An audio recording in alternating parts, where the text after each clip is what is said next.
çəməni, necə unudum səni. Ruhumdasan, canımdasan, dövr eyləyən qanımdasan. Sən hər zaman yanımdasan, necə unudum səni. Sən gecəmsən, gündüzümsən, bu dünyanı görən iki gözümsən. Axı sən mənim özümsən, necə unudum səni. Sən gecəmsən, gündüzümsən, bu dünyanı görən iki gözümsən. Axı sən mənim özümsən, necə unudum səni.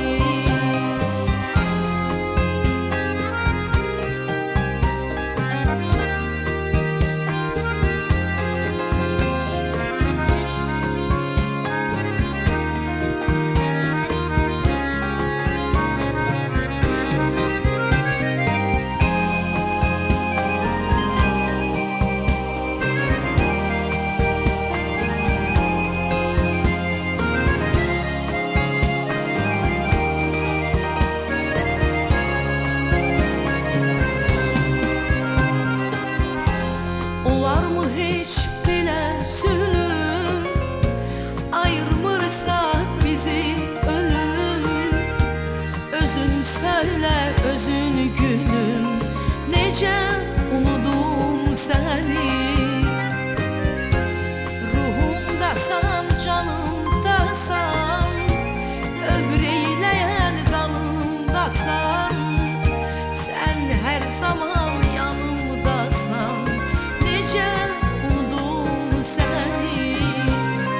Sən gecəmsən, gündüzümsən, bu dünyanı görən iki gözümsən.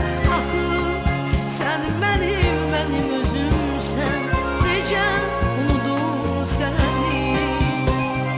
Sən gecəmsən, gündüzümsən, bu dünyanı görən iki gözümsən. Axı sən mənim özümsən, necə unudum səni.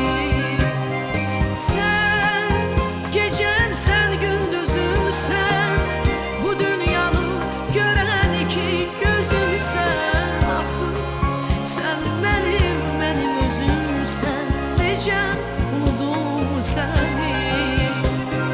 Sən gecəmsən, gündüzümsən, bu dünyanı görən iki gözümsən. Axı sən mənim özümsən.